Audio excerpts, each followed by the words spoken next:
moving. I second the vote. Thank you. So all the money we spend on improving the roads, we can't help the drivers. Accidents everywhere. Yeah, I suffered on the way here for sure. Yeah, Stewart's stuck, and Arnie just told me we have a couple of auditors that are on their way that are also stuck. I-5 was just dead. I went side streets. So we'll call the meeting to order and get going.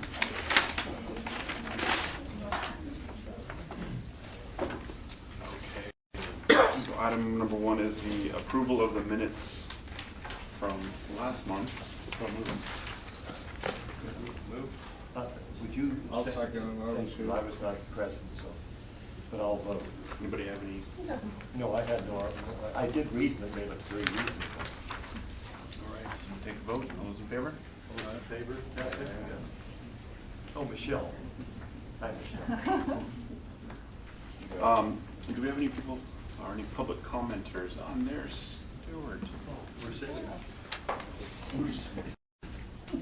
Any public comments? Any communication from the committee members or anybody else? No? Okay. We have one item on consent. It's the senior mini grant. Anybody have any questions or concerns? Any reason to take it off consent? There were a couple of watch numbers, but it said that staff was working hard to improve those and bring those back on, and I trust staff, so I have no further questions.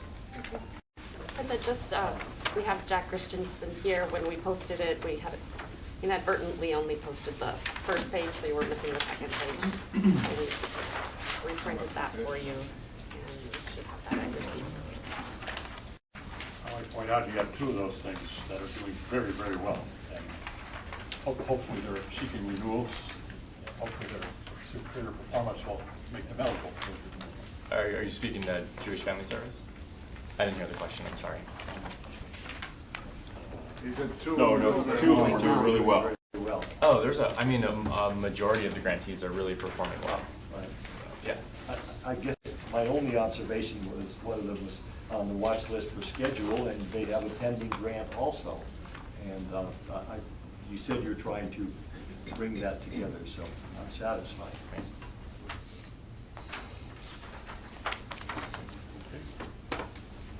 you.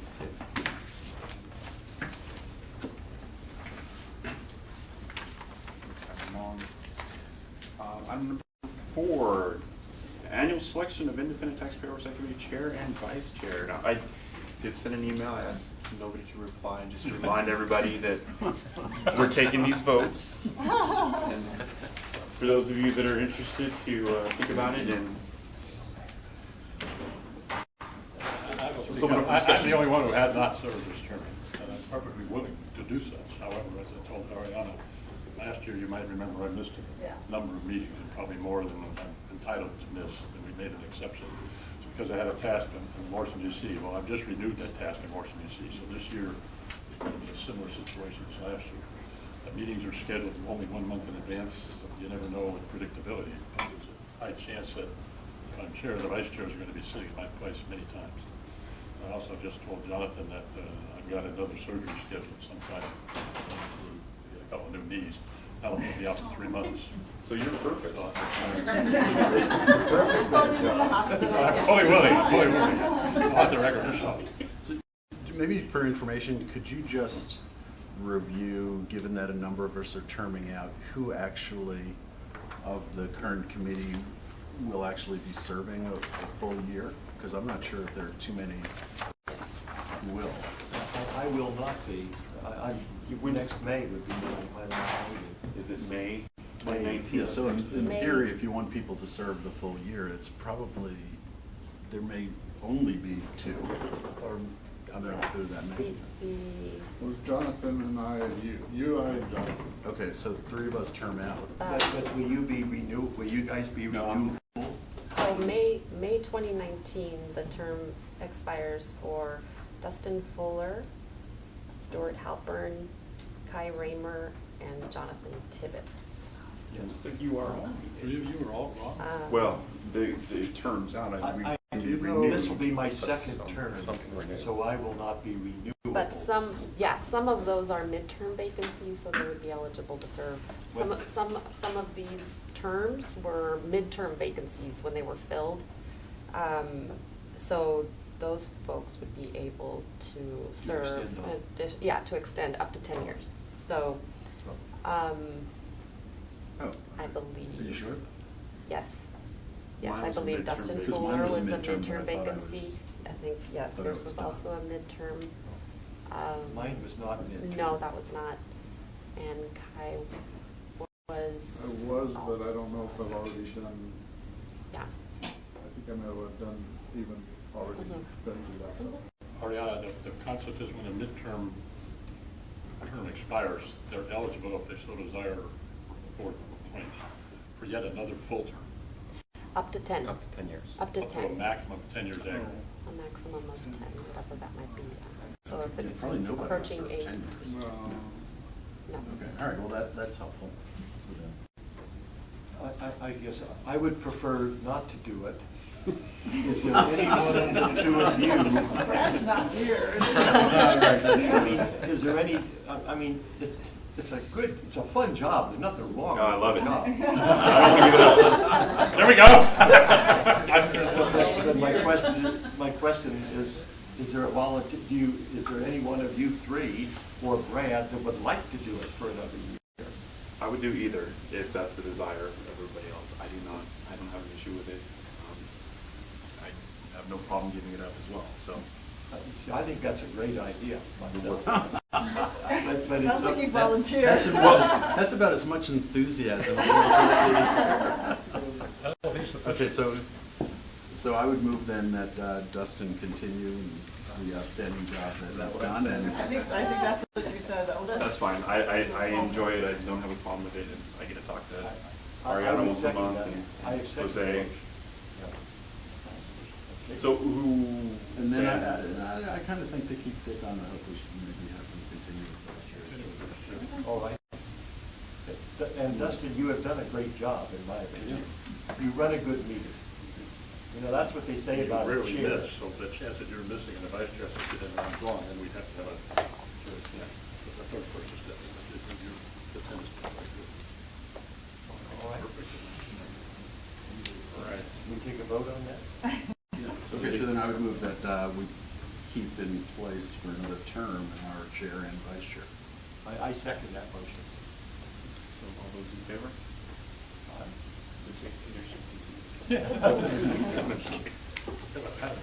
And thank you, Dustin. No, not mine. It is a nice position. It's fun to have the position. I enjoyed it when I had it, so I agree with you. I appreciate that you feel the same way. Thank you. There is some merit to having 2-year terms. Yes, there are. There's a lot to know. It's been running this show. Year comes and goes pretty quickly. It does. It does. Okay. Well, we'll move on. Item number 5, Summary Transportation Committee Board of Directors. So your last meeting was in June, and since then, you may recall that staff presented an overview of the Transnet projects awarded SB1 funds by the California Transportation Commission. The Transportation Committee recommended and the board approved the proposed budget amendments accepting those state grant awards at its meeting in June. The board approved the fiscal year 2017 public transit report to the legislature required by AB 805 as well. And then the board also approved the SANDAG Audit Policy Advisory Committee membership, including our own Stuart Halford to serve on that committee, and the Audit Committee will have its first meeting this Friday. The board also approved the recruiting firm that will assist with the recruitment for a SANDAG Independent Performance Auditor. Last Friday, the Transportation Committee recommended board approval of the funding recommendations for the Smart Growth Incentive Grant Program, the Active Transportation Grant Program, the EM2 Land Management Grant Program, and Italk comments from your last meeting on that item were conveyed to the Transportation Committee. The Transportation Committee's recommendation to the board considered both the St. Joseph's Park General Development Plan and the Free Rides Everywhere Downtown, or FRED, projects as ineligible for Transnet funding. So the board is going to be reviewing that, and that's set for their action at the July 27 meeting. And then in terms of the recruitment for a new SANDAG executive director, the recruitment subcommittee scheduled interviews with the shortlisted candidates for July 27th, and finalist interviews have been confirmed for August 17th. And then an update on the Italk vacancy to fill the right-of-way position that is currently vacant. We received 5 applications by the deadline, and our technical screening committee is set to review those and narrow that down to 2 candidates for review by the selection committee at the end of the month. So we anticipate. 5 applications is a record. Yeah. It is. That's fine. This is an interesting position. Could I ask, what, did you say an audit committee is meeting this Friday? Correct. Which Yes. audit committee? It's the new audit committee. Remember, AB 805 had What? AB 805 had a requirement to establish a new audit committee. It's not us, it's not It's our not. one of It's ours. in addition to. It is, it's stewards on it, though. Stewards on it. Committee. All right, thank you. How many members are there? I believe there's 5. There's 5 members, there's 2 board members and 2 public members. The steward's one of the public members. The board members are council member Lori Zapp from City of San Diego, and council member Bill Baber from La Mesa, and then the chair also appointed another board member to serve as sort of an alternate at large, the mayor of El Cajon, Bill Wells. The public members are Stewart, a gentleman named Robert Monson, who's also a government auditor at the Port of San Diego, and then a private attorney, Paul Dostar. The first meeting is this Friday, and they'll kind of just get, brief on kind of their roles in accordance with state law and board policy. And one of the big things we'll be talking about is appointing a subcommittee to work with a recruiter to fill the independent performance auditor position. So that's one of the big things that will be happening on Friday, kind of discussing that. That's a full-time position that Yeah. we send. Yes, the full-time position, it would be a contract employee. She's reporting to the audit committee of the board. And Stewart's role in this has got really nothing to do with Italk per se. No, it's Italk really. has no it's kind power.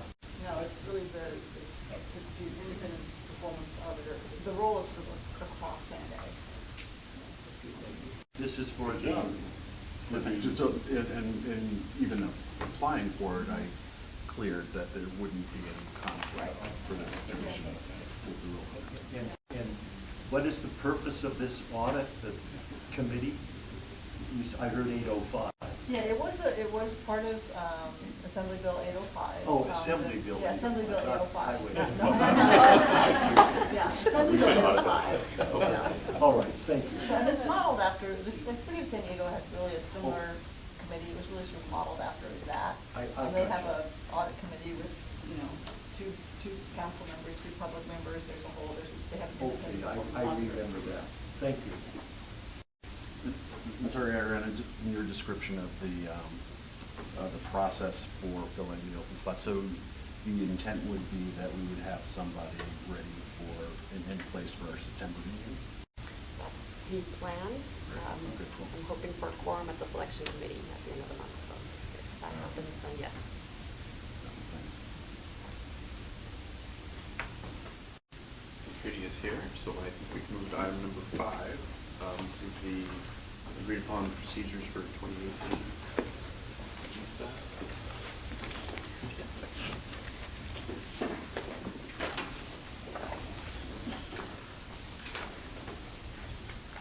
Did I say talking? All right, good morning. So, at your May meeting, the FY18 Compliance Audit Subcommittee was chosen, and that was Stuart, Brad, Jonathan, and Tracy. And then subsequent to the meeting, the proposed agreed-upon procedures were provided to the subcommittee by the auditors for the review and comments.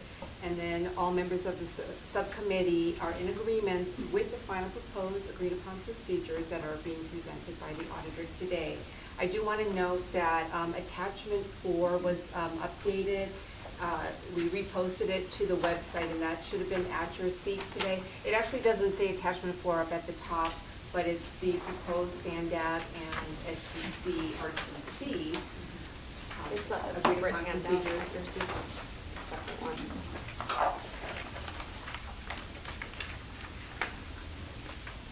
Yeah, it's that one. And so Tricia Foster with Davis Farr is here with us today, and she'll take you through the proposed changes, including the reasons for those changes. Then after Tricia completes her presentation, then it will come back to me and we have a recommendation to go over. So with that. Well, thank you, Lisa. And first, I want to sincerely apologize for being late. I was in a car accident on 5, so it took me over 2.5 hours to get here. So I'm very sorry. Thanks for being patient. Okay, so with that said, moving on. Okay, so yeah, as Lisa mentioned, on May 11th, we distributed the proposed AUP procedures to the Italk subcommittee, and those procedures included procedures for the cities and counties, Caltrans, transit operators, SANDAG, and SDC-RTC, and at the Italk. In that email, we asked for comments back by June 20th. So between May 11th and June 20th, we've had a bunch of collaboration back and forth, and we received feedback from the subcommittee and staff at SANDAG, and we have came up with proposed changes and some additional procedures. So I will go into the proposed changes now. If you have any questions or anything, feel free to interrupt. First proposed changes that we have identified was basically modify the expenditure testing. This is essentially when we're testing for unallowable expenditures, so in our Transnet procedures, we test 25% of total Transnet expenditures, and if we were to identify any unallowable transactions, in the past what we have done was selected 5 additional transactions for testing. Well, we thought that we should, for consistency purposes, we were going to modify that procedure and actually test 25% additional of expenditures of the total Transnet. Similar to RTCIP, previously it was 5 additional transactions. Now we moved it to 10%, which is in line with what we're testing with the total expenditures for RTCIP. And then we also added a procedure to the cities and counties to test for a proper classification between congestion relief and maintenance projects. The reason we did this is because last go around we had a jurisdiction who, through our 30% maintenance testing, had kind of exceeded the threshold. And so when we were talking to that jurisdiction, and to figure out, corrective actions, they had indicated to us, this project really isn't maintenance, it should be a congestion relief project. So, at that time, we went through some additional procedures on our own to verify, in fact, that this should have been maintenance, which in turn pushed them below the threshold.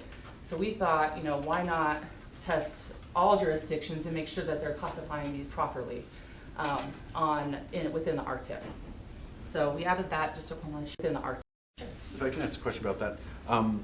So to make that determination, with no disrespect, you guys are auditors as opposed to, public policy experts or lawyers and what have you. So do you make that determination solely, internally, or is that something that you consult with, whether there be, the SANDAG legal staff or whomever to, give you some sense of perhaps nuance and interpretation about that? Yeah, so we did that internally for last go around. We looked at the ordinance and looked at the project descriptions within the ordinance, and then looked at their project and kind of, made a determination on our own for that. But it's not to say we can't consult with SANDAG as well, to get their take on it. The 70, this is maintenance 70/30. There's actually a board policy that has real specifics of what's considered maintenance. Staff reviews it. I'm sorry. We reviewed those projects and we agreed that they were congestion relief. So, yeah. Okay, well, that's a little bit of the external validation I was looking for, because again, with no disrespect, I mean, to interpret as specific as the language might be, I mean, lawyers would argue that the most specific language in the world still doesn't, obviate the need for lawyers to interpret, or in some cases others, judges, what have you. So I just wanted to understand if there was some external validation. It just helped. The agency in question did not contest your conclusion. Correct. Well, it was in Well, their they interest. did, it did It was in contest it their in the interest. beginning, and then they said it was It conditional. was actually in their interest to have the determination go that way, right? Yeah. So that's what, again, so anyway, the external Yeah, and validation actually, yeah, itself, I'm sorry, thank yes, you. we did talk about it. I have one question, is when you find discrepancies, it just estimates you to do further sampling. You're saying you'll do another 25% of total expenditure. Does that mean you just do one more entry that accounts for 25%? Does that really? It just varies on the, what the expenditure is. Like, is it a $250,000 expenditure? You know, it's like we try to get coverage, so. Okay, but that's my point. Yeah. 25% Yeah, so should give we- you just, in but we- theory, could yeah, just go on, it doesn't do anything. Yeah, I mean, we typically look at the general ledger and we look and see what jumps out at us that could be suspicious or something like that. Like, that's how we found the unallowables, you know, a few years back. It's because it's like, oh, Home Depot, like, what is this? Balloons, you know? So we kind of look at descriptions, and that's how we kind of go and do our testing. So it's not really, oh, let's look the largest expenditure, so we don't do a lot of testing, you know? We really analyze that general ledger.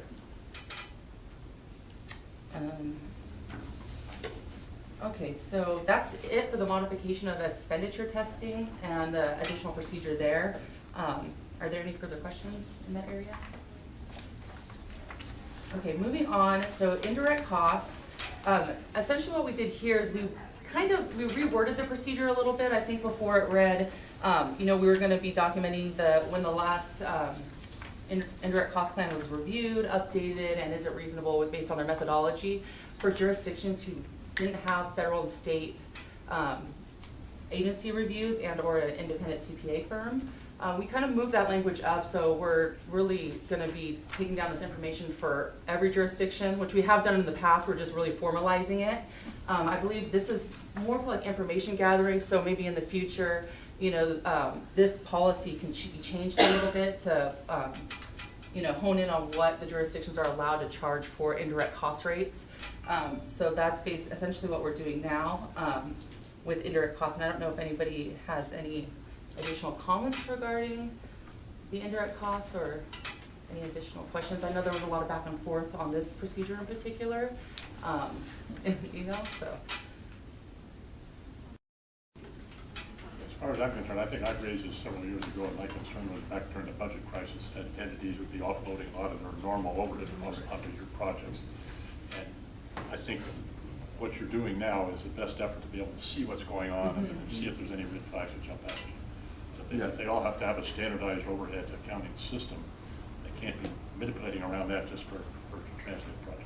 Yeah, exactly. Yeah, I think, because I also raised it as well, going back, and I think the notion of having full transparency was the essence of what we're getting at. It would then be, you know, perhaps a board issue as to what to do if there were determinations that somebody's process is unreasonable. Is there any way you put teeth behind that? But at least for this process, it's really about the transparency. And we spent a fair amount of back and forth on this, so I think we ended up with a good Critical place. thing is you're concluding that they're using a consistent overhead allocation throughout their entire accounting system, so Transnet projects don't get treated differently. Exactly. And that's the main thing, so that overcomes my concern. Okay, and moving on to, we also modified the long-term debt procedure. Previously, what the procedure read was that we would review the agency's long-term debt roll forward schedule and compared it to SANDAG's. What we have found in the past is a lot of the agencies would give us SANDAG's long-term debt schedule. Instead, they didn't really prepare their own because the debt is a little bit different, right?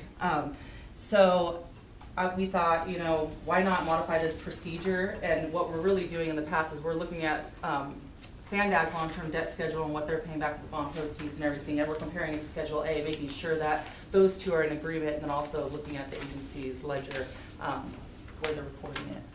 So we just kind of modified that procedure not to, you know, obviously since most agencies don't have a roll forward schedule, and that was essentially not applicable.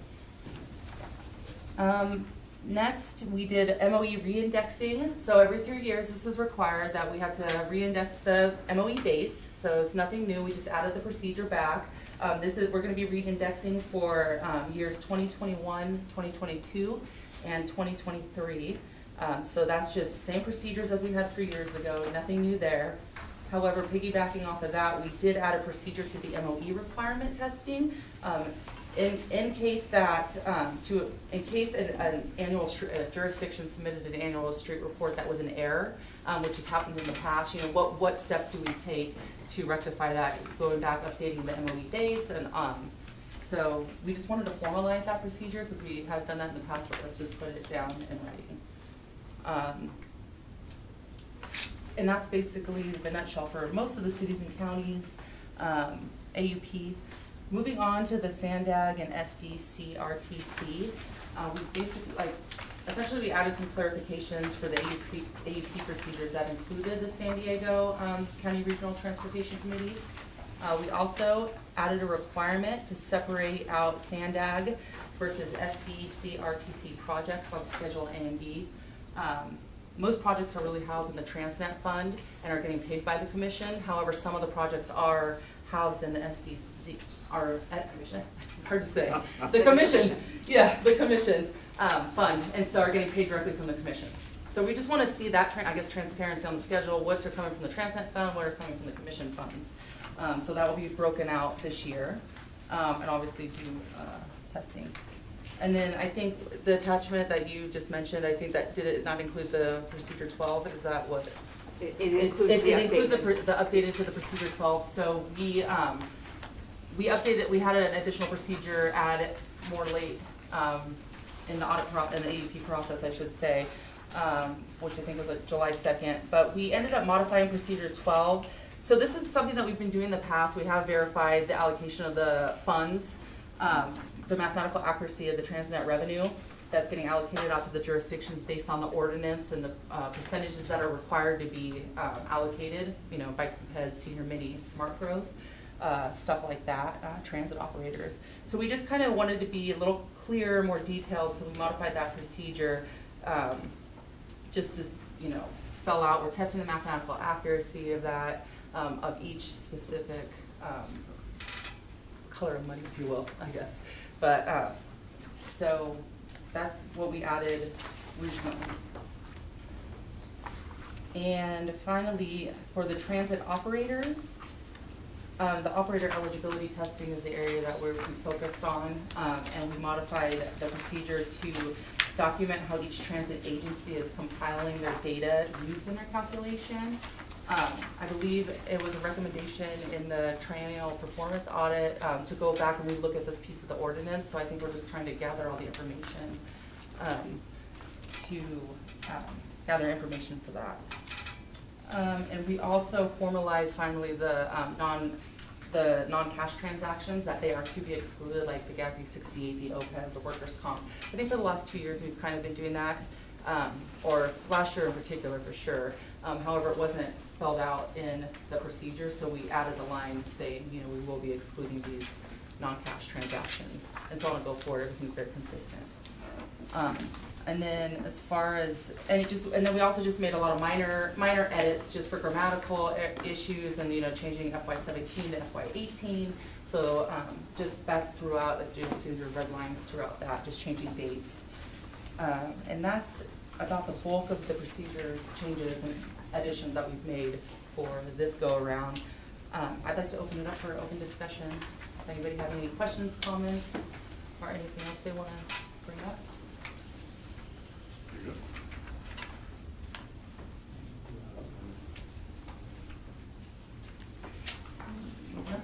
Okay, well with that I'd like to turn it back over to Lisa for her recommendation. So we're asking the Italk to approve the proposed agreed upon procedures for the FY18 audits. Second. You second. They don't have to work on this one. Any other discussion? All those in favor? Okay. Okay, well thank you so much. It's for another successful year. All we have to do now is execute. Yeah.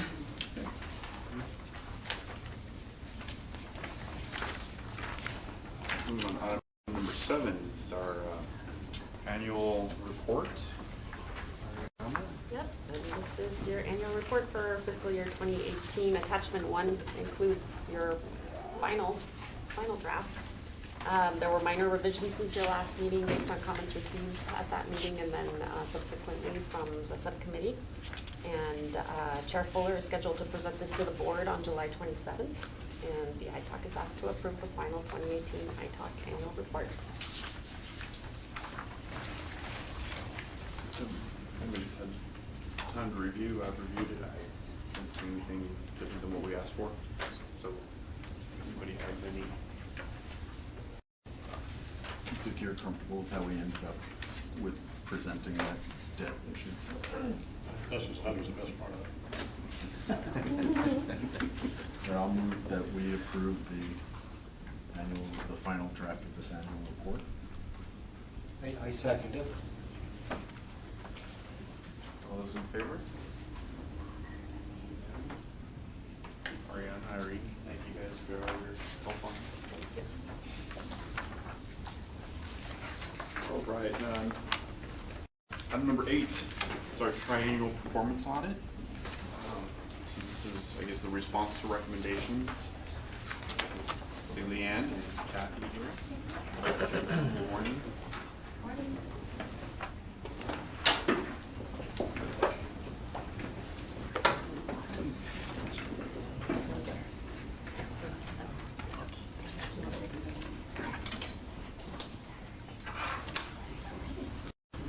Good morning, members of the Italk, and thank you for having us back again.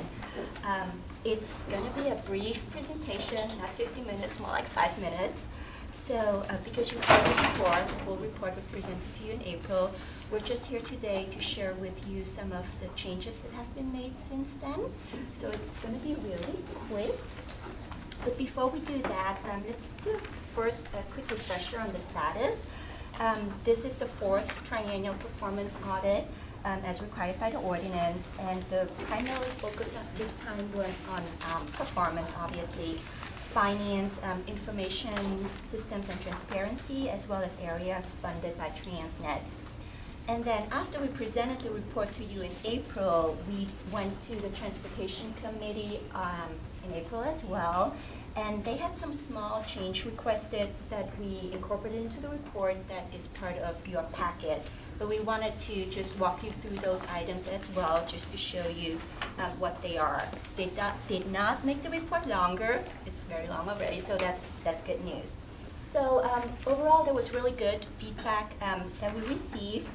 The minor changes really focused on clarifying information, because sometimes when we're doing things, it's just, we're so much in the weeds that we don't see sometimes the big picture. So we got some really good feedback. And first was on the main chart, and I put in the page number and the exhibit numbers there if you want to follow with your packet. It's just showing the progress towards meeting the Transnet goals.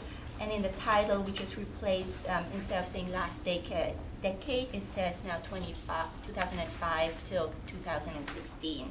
And then we also added the pavement condition as a congestion relief goal, because we had it in the body of the report, but it was not in that exhibit.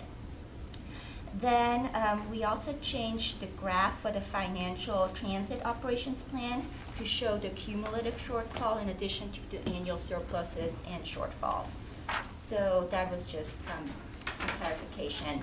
And then also for the transit operations plan, we included a comment that we received from SANDAG that they're working on revising a methodology along with the operators, and that's the last sentence on page 43. So really that's not many changes at all from when you last saw the report. If there's any questions about the changes, we're happy to answer them. If not, just kind of the next steps, what we need to do to close out the audit. So we're presenting it to you today, the final report. And then at the request of CNDAC, we're going to the board this Friday to present the report as well. And then later this month, Dustin will present the final report to the board again, along with the fiscal compliance report and then your annual Italk report as well. And then after that, hopefully sometimes in August, what you will receive from us is a memo same as we did in the past, kind of providing some feedback or input on what you can consider for the next triennial performance audit, which will start in July 2020, 2 years from now.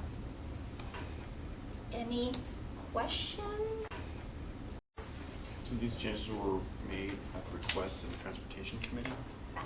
Have they seen or will they see these changes prior to the next board meeting or the next time that so make sure there isn't going to be another date. They don't look at it and say, oh, well, no, I don't quite like that. There's not another Transportation Committee presentation scheduled, and some of the members are, also on the board as well, I believe. So it's public out there, but it won't be another presentation to the Transportation Committee. And the requests for changes were really so minor that it was really something that would require another. Probably this Friday's presentation to the board will show those changes. Those changes in the July 27th presentation. Well, I wouldn't call them out specifically, but it's part of the presentation. So they'll be updated. They will have been updated. And then the link to the entire report will be the latest and greatest as part of their annual report as well. Could I ask a specific question? I'm looking at Exhibit 56, which is on page 110 of your report, and you say that you have added specific dates and pavement condition 2 also, in other words. I'm just, I believe you, but I can't find it in there. So if you look at the title on page 110 where it says Exhibit 56, now it says 2005 to 2016. Before it was progress towards meeting goals over the last decade. Yes. And it was a longer period, so we just clarified that instead of just the last decade, it was 2005 to 2016. Oh, those are the dates you added. Yeah. Right. Oh. And then there's a third Oh, you added the bullet. pavement condition improved. Right, the third bullet on the relief from congestion, that was a new All bullet. right, Yeah. all right. I was probably expecting more. No, you scared me for a moment. All right, thank you. That's my only question. Thank you, Mr. Chair. Any other questions? Comments? I had a question which is really a little bit perhaps beyond the scope of this report per se, so I'm totally fine with the report itself. But just I'm curious, we were talking before about that we're filling a seat on the Italk, and as part of this report you do review the Italk, and in terms of the best practices which you reference on just the report page 156 or the other page 162, I'm not sure which one is the easiest to find.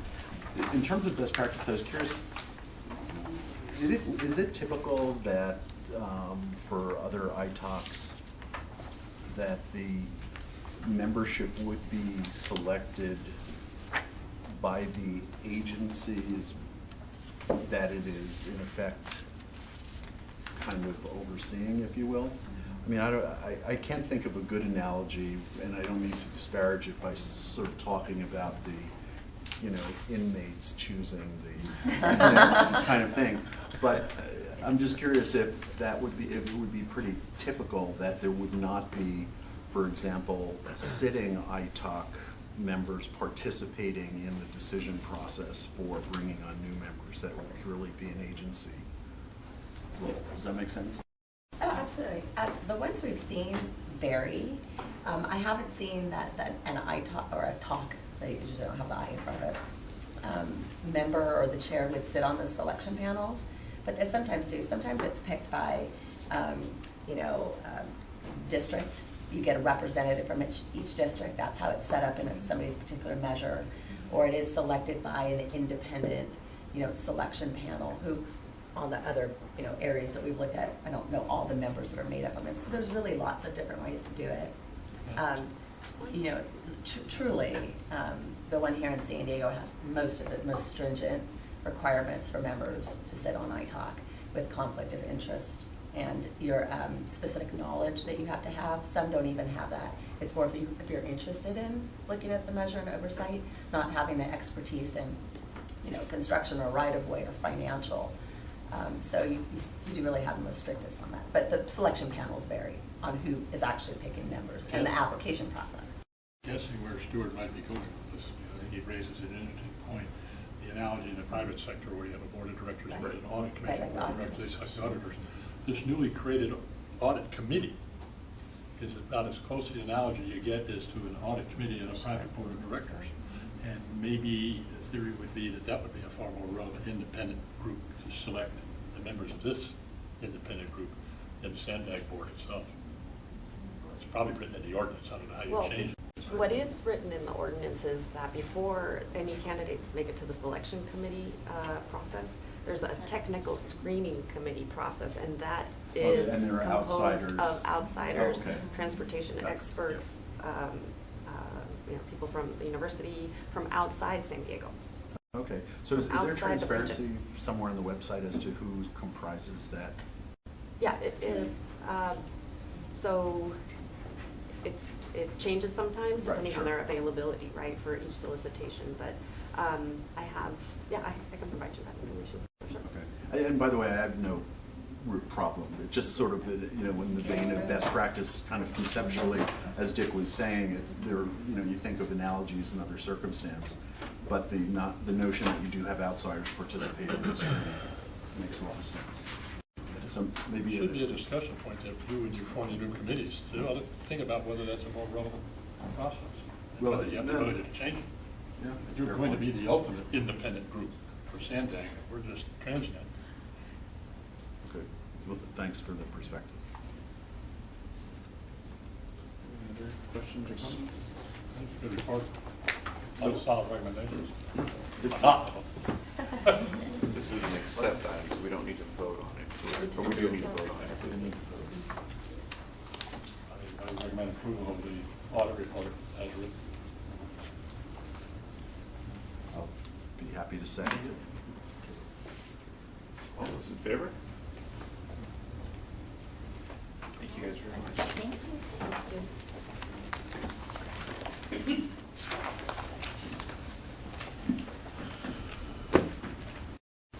Okay, so on to 8B. This is the update of implementation recommendations from the last triennial audit. Actually, we're doing it a little differently. We have from the last triennial and an update on the one you just approved. So this is the usual report on the status of implementation of recommendations from your last performance audit, which was conducted in fiscal year 2015.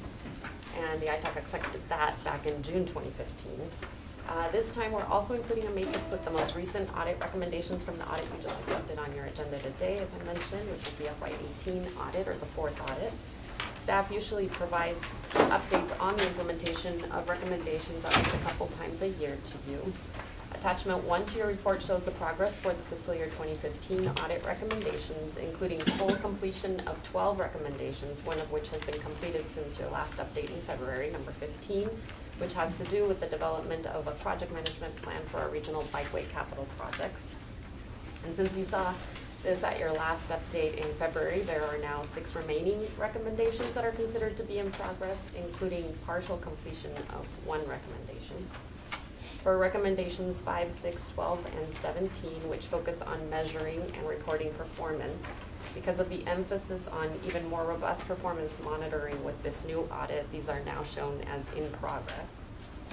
These in-progress recommendations have been rolled in under your new recommendations as part of your new audit, and those will be addressed under that going forward. In terms of the new audit recommendations that you just accepted the final report, and attachment 2 includes the matrix that you saw with your draft report in April, and we've updated that with our staff responses to show progress on 5 of those recommendations since then, and those are noted in track changes. And then with previous audits, you've assigned Italk member leads for each of the chapters or for specific recommendations, and so today we're looking for your direction on whether you want to do that again. And then we will be presenting this item to the Transportation Committee next week, and we plan to come back to the Italk and the Transportation Committee with another update on the overall status of implementation in about 6 months.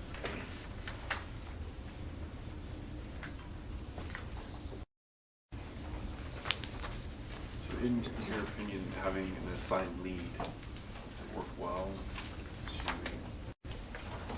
I think that really served us well when we needed to establish a subcommittee of the Italk, for example, to implement some of the local street and road recommendations from prior audits, where Jonathan took the lead on that, and we had meetings with CTAC and with the subcommittee, and then coming back to Italk, and there was a lot of back and forth. So definitely in those instances, it makes a lot of sense. How do you feel about assigning leads? About what? Assigning leads to each. Well, my only comment was that 3 of my leads from this report we've gone backwards. They used to be reported as completed, fired. And now fired. And now they've changed the status to in progress.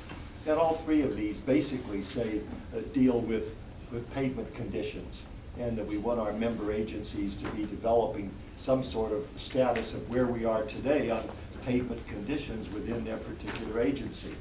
And yes, I see it is now gone back to in progress. It's a fairly complicated process. They're trying to hire private companies that will give them a quick and simple evaluation of their pavement conditions. And I believe the way I read this, it will be continued into the next year's triennial report, which is fine. And our communities, our agencies are trying to do this, so that's fine. Now, do you wish to assign somebody else to take over those 3? No. Just want to make sure we wanted to keep that. Ariana said. Okay, I will continue to read this, and if called upon to attend a CA, one of the committee meetings, I'd be happy to continue to be the lead on that. That's a long response to your short question. How's that? Perfect. So do we need to do anything then, Ariana? Do we determine which person would be best reflected in each category, or? So I think if we follow kind of the lead from the prior audit, we probably have a pretty good idea of who would be the lead, and we can show that with your next update, and if there's any changes, then we can definitely make those. That sounds good. Okay, well, that goes then. So this possible action, is there what action? It's not really an action. I don't think we need a vote, but I that's think more the direction that you're assignment giving of the us. leads The might be assignment. the action. I mean, if you want to assign them now, you can do that too, for sure. But I think with that direction. Yeah, I think it'd be easy if we just define who would be, or identify who would be a particular lead, and then we see them again on the next update. Yeah. Take the action at that point to accept it, or I don't know if we have to. That work? Works So maybe for the me. finance type recogmendations would be Stewart. Yeah, they probably E&P. fit based on expertise. Yeah, based on the expertise. Local street and road Legend. with Jonathan. Or performance, another one. Okay. Any additional questions, comments, concerns?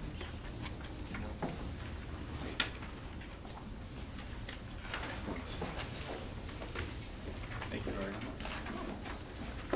On to item number 9, specialized transportation grant program called Audit. Hey, good morning. Good morning.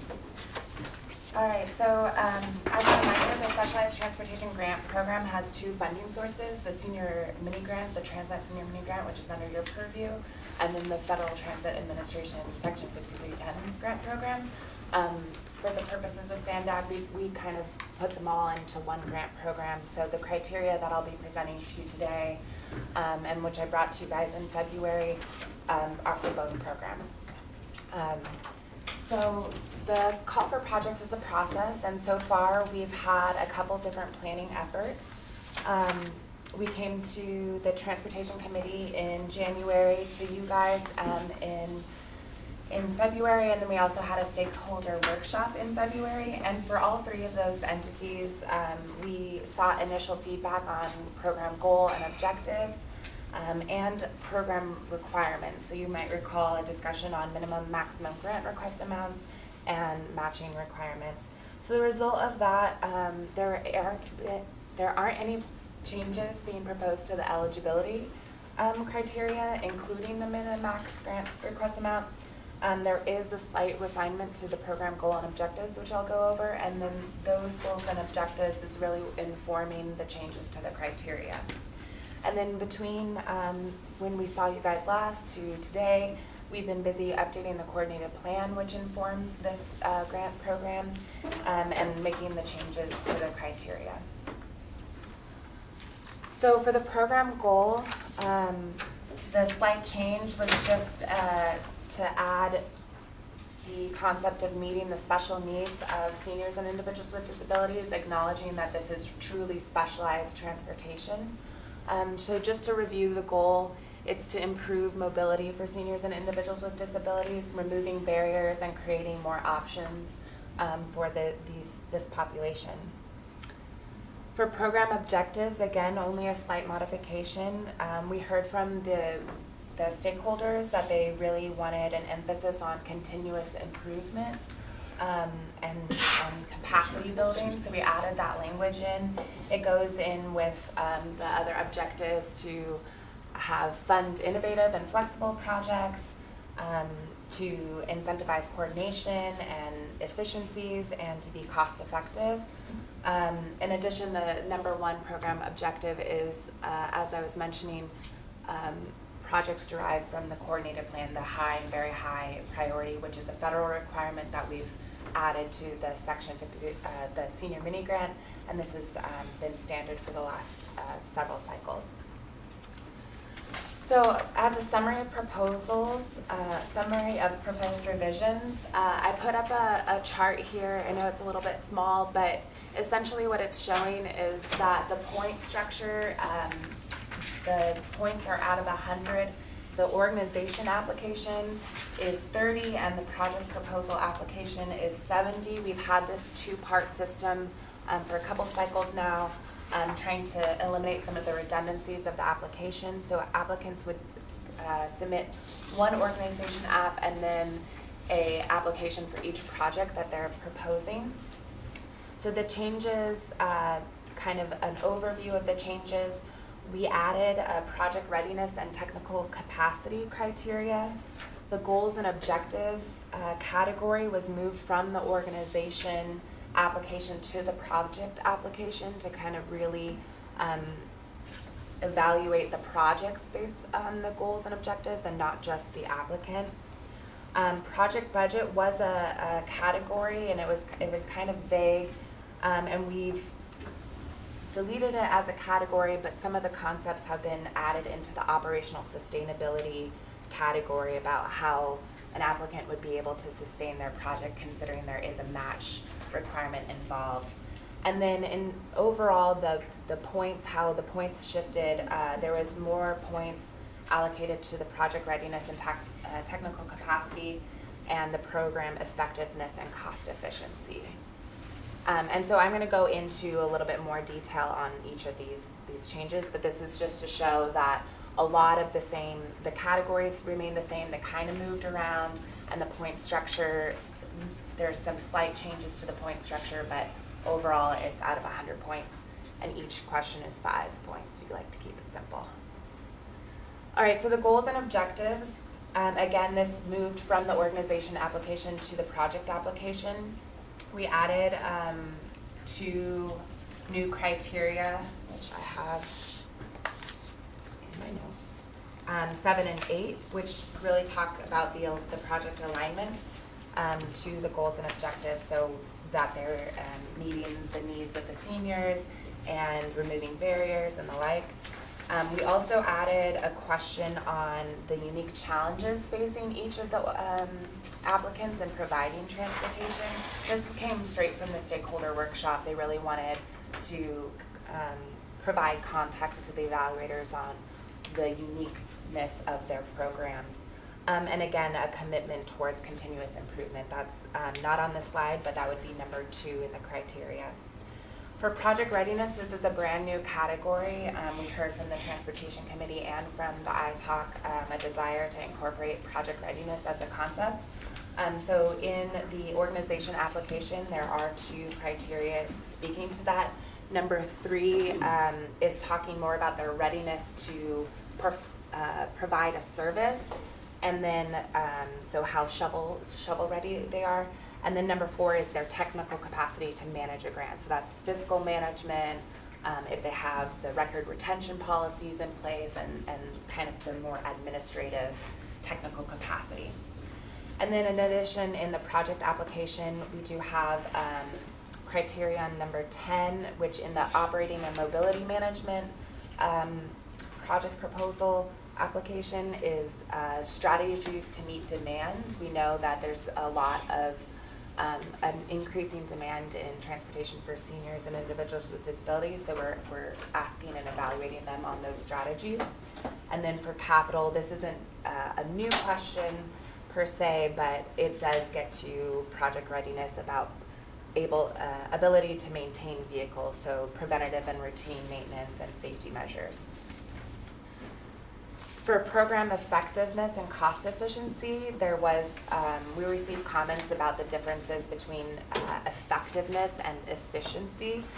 So we had a question already about the methodologies and strategies that applicants have in ensuring efficiency. And so we replicated that question and talked about effectiveness. So again, effectiveness about how they're meeting the needs of the seniors and individuals with disabilities, and then the correlating efficiency is how they're ensuring that they're being cost effective. In addition, the goals and objectives criteria that I just reviewed address effectiveness as well. So effectiveness in removing barriers and effectiveness in creating more options for seniors and individuals with disabilities.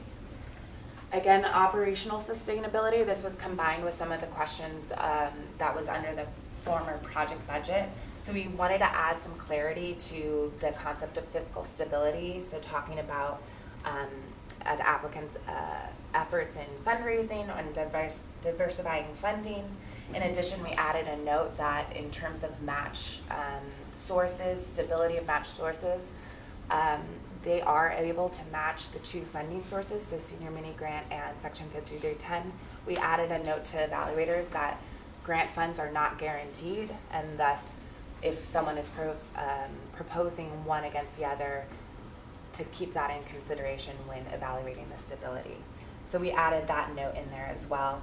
For the innovation section, this is not a new category, but we did add the concept of flexibility, again trying to tie in to the program goals and objectives, which is flexibility is one of those objectives, funding projects that are flexible and meet the needs and the changing needs of seniors and individuals with disabilities. And then for performance indicators, we had these matrices or scales by which to evaluate cost per trip, cost per service hour, and seat utilization.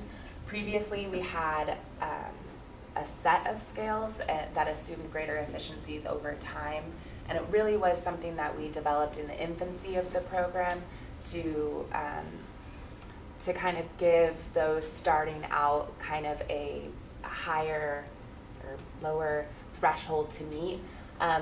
The program has matured, and we know that everybody is meeting that kind of baseline threshold, so we've decided to standardize those scales and just have one scale by which all projects are evaluated. Additionally, we have some administrative revisions that aren't necessarily related to the criteria. Previously, we had a draft application due. We're eliminating that as a step in the process. We're just having final applications submitted. We're combining the scope, schedule, and budget into one form, trying to make everything easier, both on the applicant and then on staff when we're processing contracts. Additionally, the vehicle capital projects, same kind of situation where we've developed a budgeting tool that helps the applicants select their vehicles, choose their options, make a best value analysis of the different vendors, and then budget appropriately. So that helps both the applicant and Sandbag staff. My last slide is the next step. So we're here presenting this to you today, and we'll be at the Transportation Committee on July 20th, asking for a recommendation to the board, which will go to them on July 27th. Pending release of the call, applications will be due in October. So the call will be open for the standard 90 days. With funding recommendations and awards anticipated for February and March of 2019. So with that, I will entertain questions.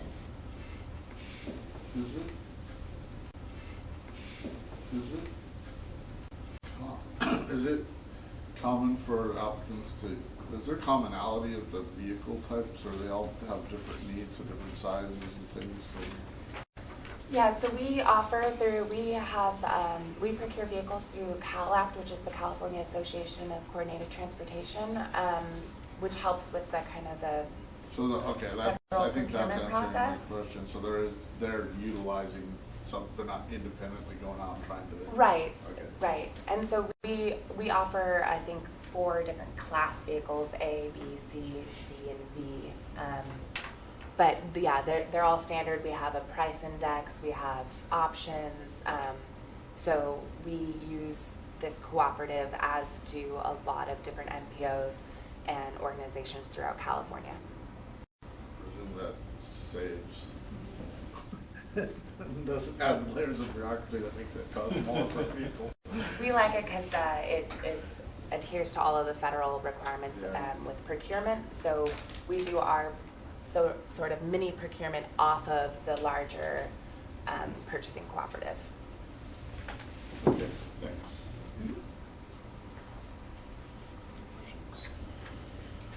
I had one, a little bit for my own clarification, perhaps on page 2 under the eligibility criteria, that second paragraph, you reference members of the Italk suggested SANDAG consider either eliminating, which would allow applicants to compete for and potentially be awarded all available grant funding. I just wanted to make sure I'm understanding what you're saying here. I guess my thought as to the spirit of the suggestion was not necessarily advocating that there be a single provider per se, but rather that to the extent that there are perhaps existing providers who are doing a good job and they are interested in having a bigger share of the program, allowing that to happen could potentially mitigate risks associated with new entrants or untested entrants or smaller entrants who may not have the economies of scale, et cetera, et cetera. So I just want to make sure that the spirit of the suggestion was heard, and that it wasn't a suggestion that there should be a single provider. Do you understand what I'm asking? Yes, I think I do. I am understanding the spirit of the question, and we probably didn't capture it most eloquently or efficiently here in this, but the result of which we're considering that spirit of your I'm like totally. And also, by the way, if there are real reasons why it's just a bad idea, then everybody should feel free to say, here's why it's a bad idea.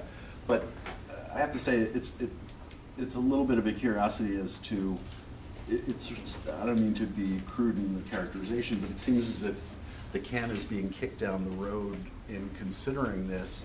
And I was just wondering if it was misinterpreted as, well, these guys are saying we should have a single service provider. That's a much bigger issue, as opposed to just increasing the maximums to allow greater market share, if you will, of some of the existing providers. Right. So it's not a bad idea, and it is an idea that we're considering through this strategy, which is indicated here in the report. And I understand the sentiment of kicking the can down the road. This is a kind of a simultaneous effort, and rather than delay the call for projects to wait for the kind of result of studying that idea through this strategy, we've decided to continue with the call for projects with minimal changes based on the fact that a lot of these providers do rely on this funding, and we're not particularly prepared to have that discussion of changing the call for projects that dramatically, where, you know, it's kind of a, I don't want to say free for all, but the max you could apply for everything. So we wanted to keep the structure of the program intact for the time being, given not able to fully vet that idea through this strategy process. But it's definitely something that will be considered in the next cycle after we've had the results of the strategy that kind of look at this idea in depth. Does that? Yeah, oh yeah, no, that's a great answer. Thanks. Okay. Yeah. Yeah, I mean, it's something in addition to what I talked, I mean, in terms of your management looking at some of the projects, like there was like the Coronado project, for example, those discussions were already sort of happening on if there's a limited amount of funds, are there better ways of serving the most numbers and geographic consideration of people, like how could we balance that? And so I think the thought really was with the specialized transportation strategy that's looking at it holistically from a larger scale, that would be the appropriate place. So yeah, it won't get entirely addressed with this call for projects, but the intent is to look at it that way and roll it into the next one, those recommendations. In theory, whatever conclusions you guys reach regarding this recommendation, it will come back to us. We'll come back to you, like yeah, you're doing now for the next round. Yes, correct. Yeah.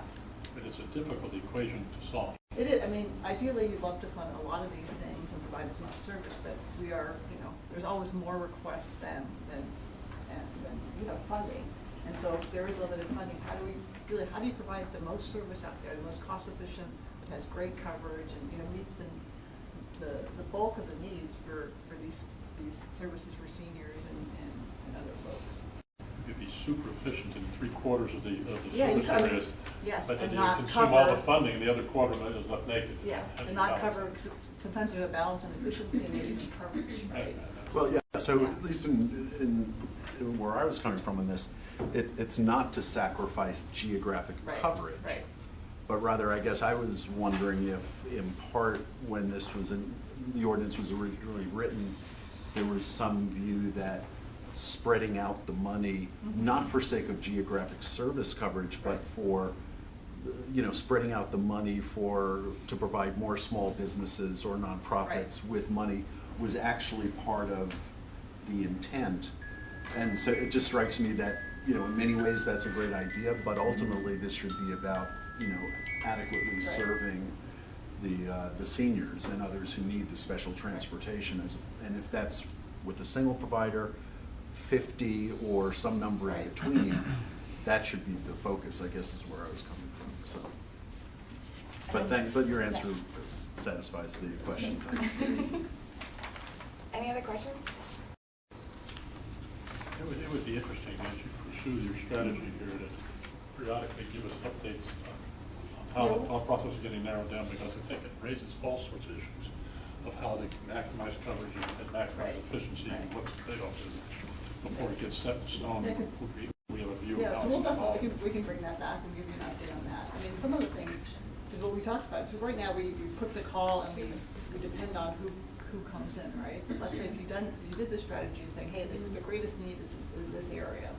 So it could be a focus thing saying we're looking for this particular services in this area, or we're missing services in this area. I mean, there's different ways, I think, as our calls for projects, it could be tailored to really, you know, once you have the idea of what you want to serve.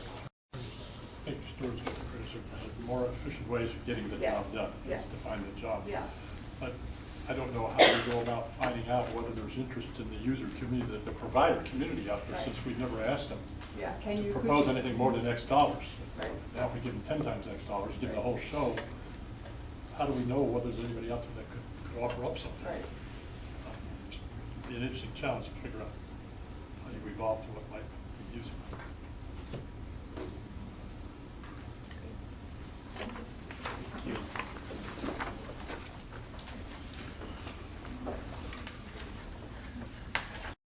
Okay, item number 10. Sue, this is the RTIP, and including the water quality conformance, conformity determination. communication on this thing yesterday, and I now think I understand our role. The question I would have is it's really an audit of whether these projects that are proposed to go into the next plan are eligible by the statutes. There's an audit of a tremendous number of these things, but I'm very, very small.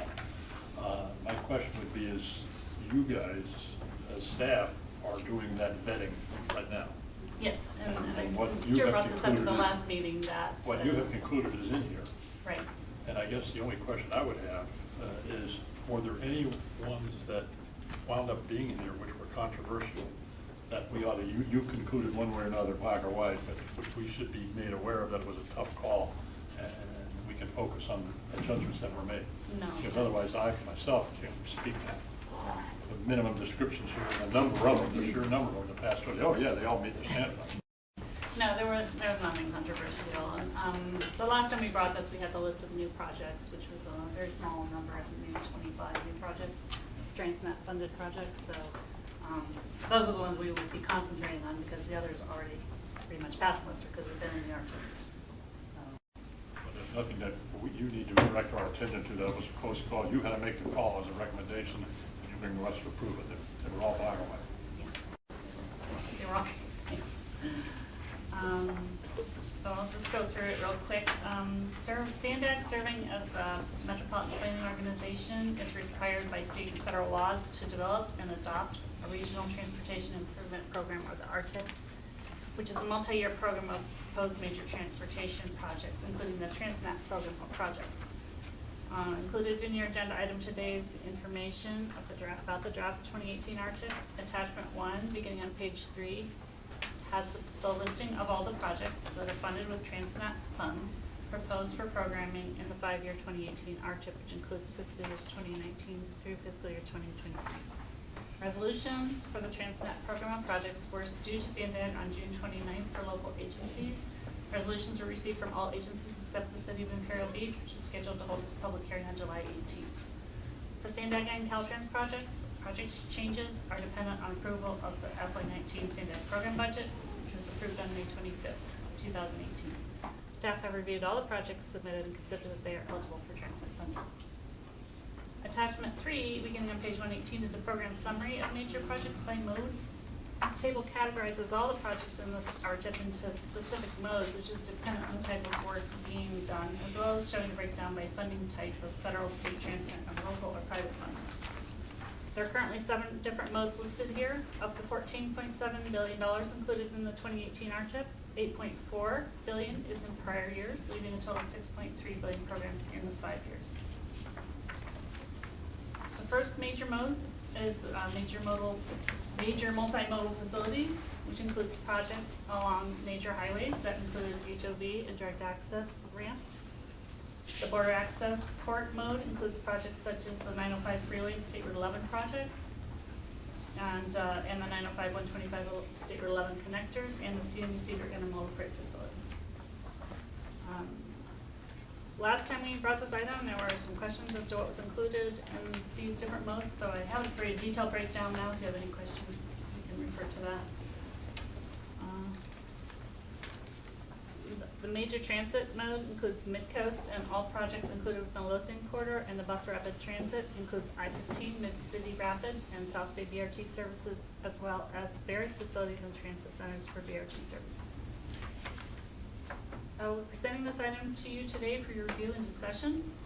The board will be asked to release the draft 2018 RTIP for a 30-day public comment period on July 27th and to schedule a public hearing at the September 7th Transportation Committee meeting. The final 2018 RTIP will be presented to you for discussion and an additional opportunity for comments in September.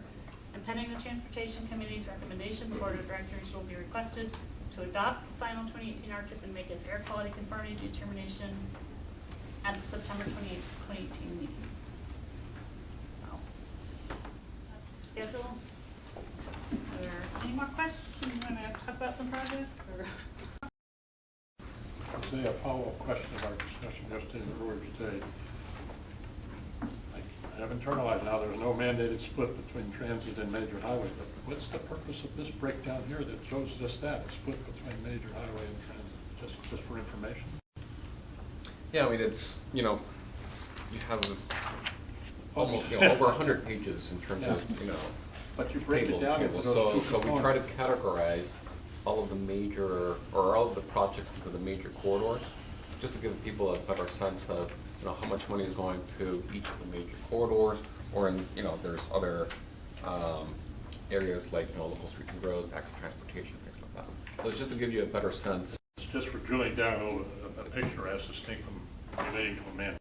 Right, where all the money is going. And this, by the way, is all the funding, not just transit funded projects. This is the total RTIP.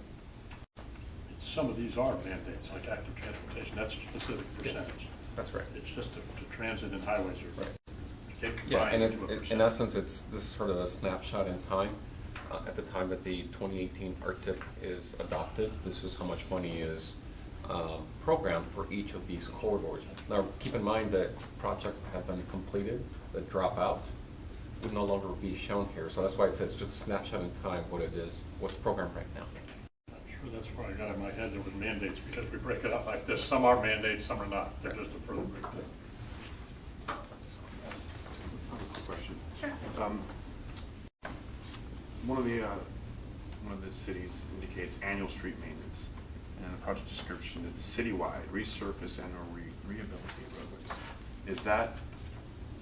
Do they give you a listing as well that just isn't included, or? Some cities provided a listing of those streets that they plan, and others will just refer to their pavement management plan that they have published, and that they'll finish the streets, you know, based on what's been laid out in that plan.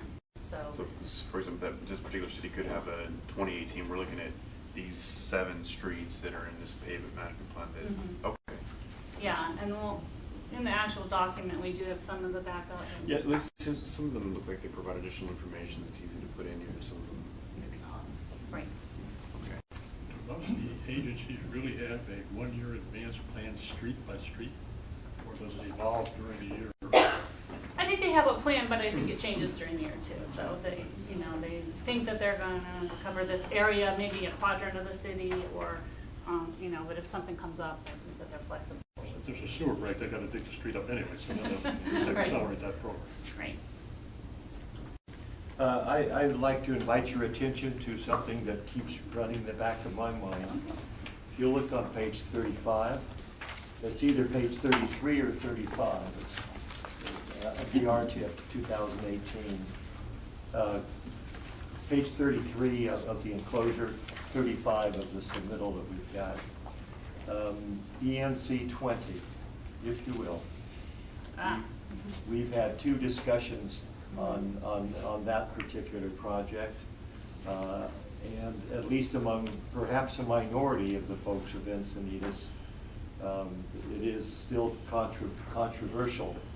I was reading the project description, and I have to say, you know, it sounds beautiful.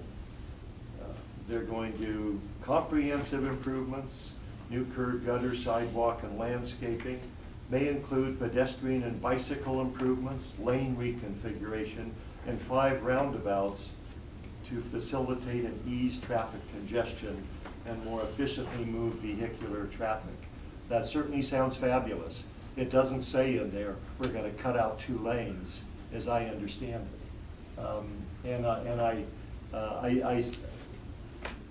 There's nothing, you know, it's not our job to tell the member agencies how they are to spend the Transnet funds that they are to receive. But I would sure like to see it say that we're going to cut out lanes and reduce lanes, replace them with bicycle lanes. I can contact the city and ask them to modify their project description. Excuse me? I can contact the city and ask them to modify their project description. That's all I can think we can ask them to do, because I remember I talked to Kim when that gentleman was here, and I said, how do you define the difference between congestion relief or how do you define congestion relief? And I still scratch my head as to should we raise a question about, is this truly a congestion relief project? Again, I realize what our role is. I have a question. What is our role, and what is SENDAG via Transnet's role relative to individual entities here who have a vision of what they want to do in their neighborhood? So they come up with this plan and apply for the funds. And as Jonathan says, there was at least one or more people bitching about it that they think it's counterproductive. What role do we have, what role do you have to pass judgment and in the extreme contradict the entity and say, no, we don't think this is beneficial. It might be beautiful in your eyes, but it's not going to achieve the goal of congestion relief. Who has what responsibilities? So, yeah, so within the ordinance, there's sort of an overarching goal. And then if you drill further down, there's policies and eligible uses for local streets and roads, for example. So there's the 70% congestion relief set aside, and then the up or not to exceed 30% on the maintenance side. So in essence, these dollars are made available to the local jurisdictions such that they themselves set priorities for the use of those funds. And as long as those uses are eligible per the ordinance, then it's really up to them to decide. The role of the ITAC is to make sure that the dollars are being used consistent with what's in the ordinance. So it's there's no independent body then that passes judgment on a controversy. Is this going to reduce congestion or increase congestion? That's up to the entity itself. They make that determination. This is really up to the elected officials, as I understand it. If they wish to do this, then if the majority of people don't like it, you change elected officials. Right, and so part of the reason that we ask for a resolution from council is to make sure that the local elected leaders have had a chance to review the programming proposal for the Transnet dollars, and they send it on to us. Well, all I can request right now is that I think that write-up for that one particular project could be expanded to include the fact that they're, as I understand it, reducing lanes, if that is still their plan. Sure. But again, you're saying that that's not our role, nor is it SENDAG's role. If the entity is asserting that they're going to reduce congestion with this novel approach, that's the end of the discussion. Well, no, but I mean, we also take a look at what's in the policies associated with the use of the dollars. Just as, Sue goes through and makes sure that whenever there's a new project that comes to SENDAG, does it meet the eligibility requirements? So we do that. Yeah. You get two engineers in a room to argue whether that's a good idea or a bad idea. We don't get involved in that debate. If 3 years or 4 years from now, this system, this new design is completed, and if it doesn't work, and if vehicles are backed up and on-ramp to the freeways is congested, there could be a public outcry about the use of Transnet funds, local funds, and so forth. And I'm not trying to protect Transnet when I say this.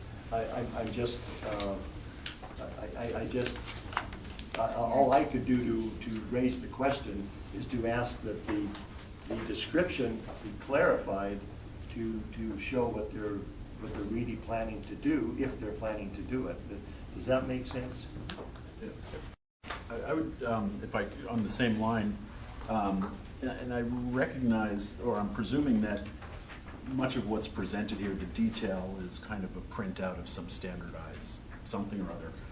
But I would just suggest that, going back to Dick's initial point, that if why we're looking at this particular time is really focused on the question of project eligibility, then it would really help if there's a way, without making people do a whole lot of work, to eliminate all the stuff here that doesn't speak to the question of eligibility. I mean, maybe I don't understand what the determination is about, but all of the financial information strikes me, and the annual expenditure information strikes me as not helping to determine the question of eligibility. And so others feel free to jump in and tell me if I'm incorrect in that regard. But we basically, you know, so we've got this 100+ page report where an awful lot of the space here is taken up by things that, to me, don't speak to the question that we're actually supposed to be reviewing here. So again, tell me if I'm wrong, and maybe why this stuff really is relevant. Well, right, I think the bulk of the information is in the top shaded box that tells you, you know, the project description, whether it's congestion relief or non-capacity increase, and what its exempt category is. But also the application of transnet funds to the project is part of, you know, what we're trying to make you aware of, is where the transnet's being used. So that's why the funding information is there, and what other funds are being leveraged. But also the Italk's role is not only to look at eligibility consistency with the ordinance, but also any scope changes and any cost changes as well. That's part of the role. Like, that's why we include that as well. And Stuart, I do like to look at schedules. I do. I do have some favorite projects in here that are near where I live, and I like to know when they're planning to. I can't affect it, but I like to look at it. So I don't mind seeing the schedules on it. Yeah, in terms of that particular Encinitas project, the project itself, the actual improvements, the road diet, and the adding of the lanes they're eligible expenditures. I think the real question is, you know, you have those two categories, right? Is it congestion relief, or is it part of the maintenance? If being classified as congestion, you know, relief, we can certainly take a look at that in more detail. And I'm looking at the board policy that lists what counts as congestion relief, and there's certainly elements of what they're doing in there, but it could be a gray area, since some other things with bike replacements or adding lanes without adding new widening and stuff is sort of, it depends. Well, it's certainly not maintenance. It's eligible, yeah. It's not maintenance, Kim. I know, but I mean, things that are counted in maintenance are I just think things that are not. roundabouts are supposed to be congestion relief, and I don't disagree with that. And the I only question, are reducing lanes going to relieve congestion, or will it make that turn laughable if we get everything backed up on that highway? Like I said, we certainly can take some. We're not making those. No, we're not. That's up to the elected officials. It's not our responsibility either. I recognize that. That's the elected officials' job. Their expertise is that this is a beneficial thing. They take the heat if their constituents are not happy with what happens. The money was eligible by our standards. It just turned, in worst case, it just turned out to be not effective. It was a bad design in hindsight. So that can happen. That's not our purpose, nor do we have the ability to pass. To Kim's comment, your performance audit also included a recommendation to revisit that 70-30 split, either to modify or to look at the definitions under those categories. So that's an item you're going to be reviewing here in the near term as well. CTAC's already taking a look at that. So we're faced with a new issue here where we had a citizen came forward to say this is a bad idea and wanted us to make a judgment and either agree or disagree and do something about it. That's not our role, as I understand. Perhaps we should change the name from congestion relief to simply non-maintenance. Well, the other category is here, maintenance and non-congestion relief. Well, So it's just everything but, yeah. Yeah. I think it is.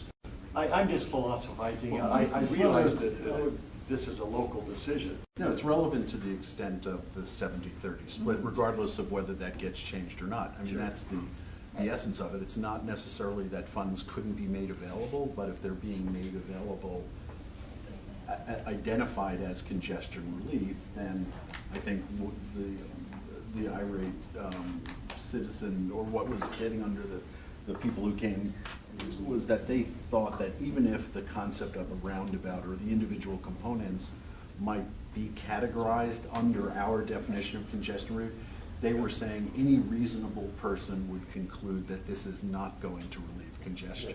Yes. That's what they're saying. And that was the issue that they had, I think. And so then to Dick's question is that reasonableness test something that is valid for us to be considering in the context of eligibility? That's a real technical, not a question. Well, they're required to go through their EIR process, and that EIR process should define what the level of service is existing. than what it will be with the proposed project. And I gotta assume they found that it's, operates better That's what they were than the proposed condition. Someone else is disagreeing. Yeah, well, that's what EIR is for. Disagreement. It's not our role to referee. No, I don't think so. No. But Well, I don't mean to belabor this point and extend the meeting, but perhaps there should be another I category. just wanted to respond to Stuart's concern about the funding information. Well, I So- know, is it a good idea, but that's the local officials' responsibility to decide. We don't opine on the engineering effectiveness of the proposal. That is true, that's true. So I just want to just keep in mind that this document is actually a federal requirement. It's not a SANDAG requirement. So we have to show specific funding parameters in the RTIP. So we have to show by phase, by fund type, by fiscal year, and that's a federal requirement for the RTIP. So that's the reason you need for all the financial information. So it's a financial programming document. You know, that I get, which is why I said I assume that this comes from a sort of a standardized report. But what I'm saying is, at least for me as an individual, in order to weigh the question of eligibility, you know, it just doesn't really do much. Not the least of which is, frankly, you know, and I think we've talked about this before, I understand the change in scope aspect of this and how the financial information is relevant, but it doesn't really help the assessment of that either when there's just so much information without some call out. Like, for example, I'm sorry? You're No. pointing to the call out that I've overlooked?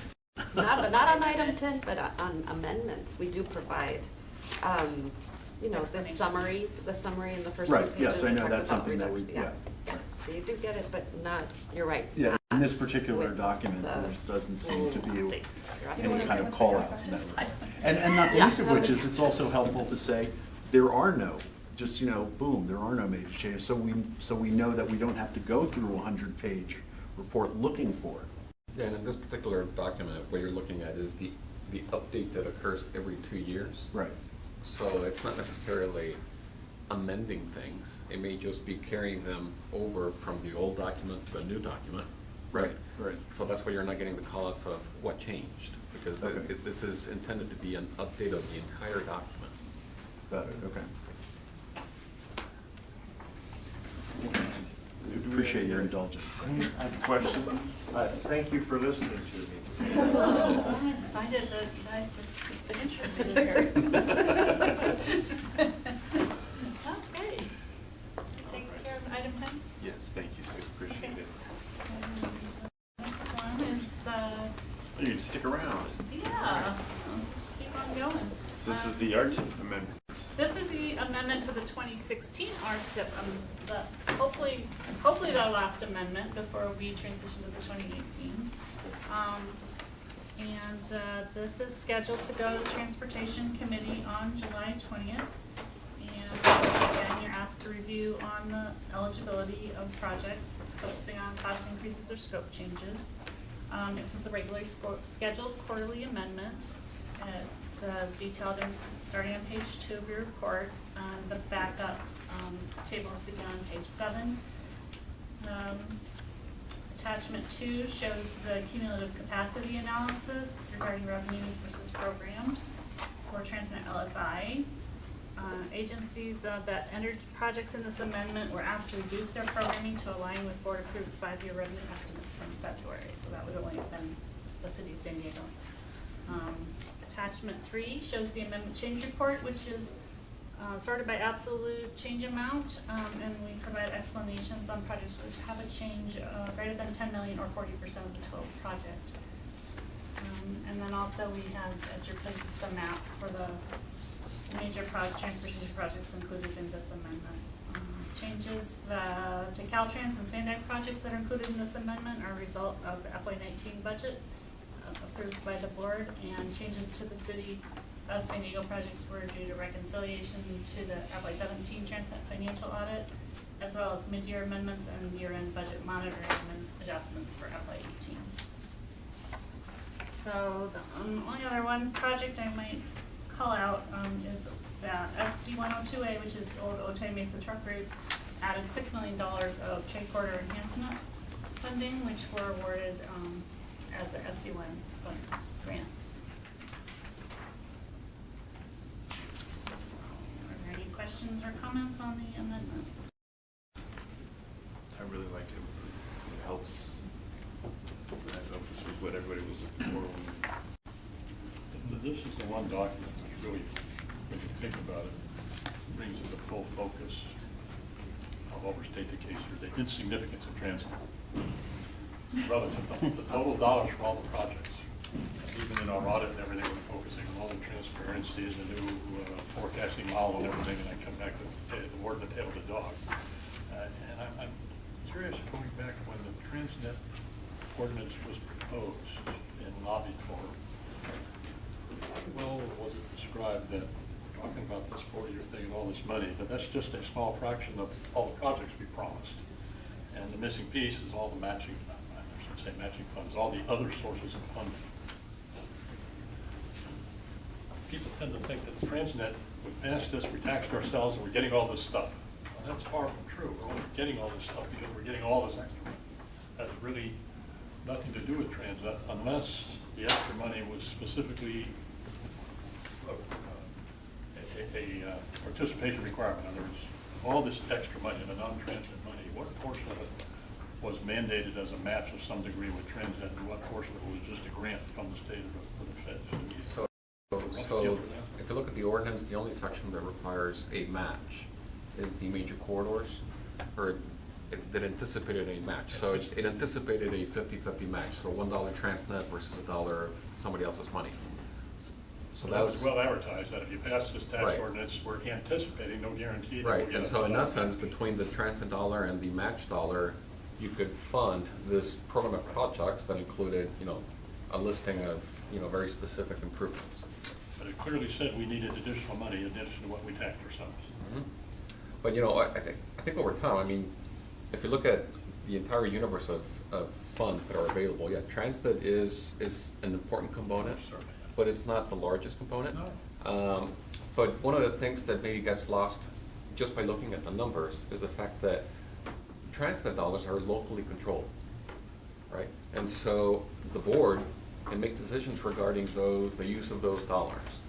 The other dollars, whether state or federal dollars, some of those come with certain strings attached, or the priorities that other agencies have set for those dollars, right?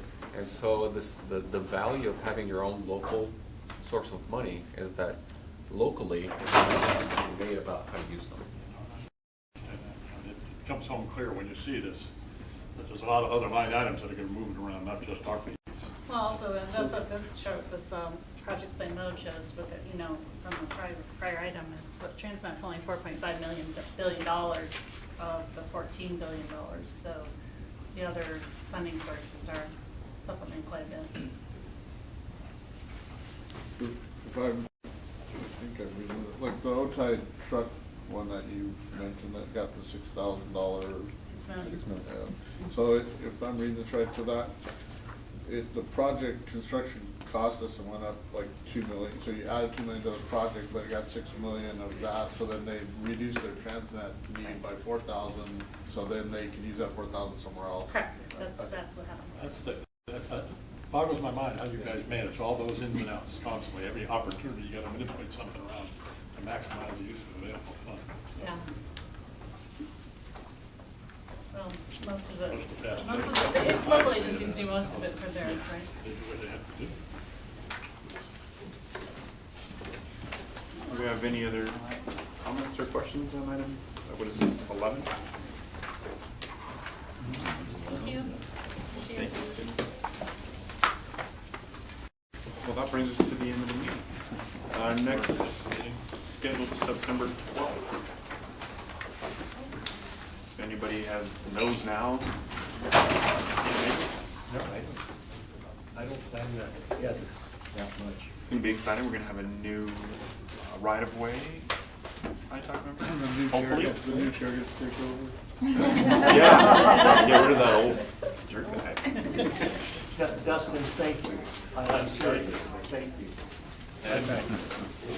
It is said that the number one role of a chairman of any organization is to be able to run a good meeting. And you do that. Thank you very much. Thank you. So anybody opposed to adjournment, or do we make a motion for adjournment? I'll move. Jonathan? I'll second it. Okay. You're in charge. You're in charge. You got the power. I would like to request a gavel.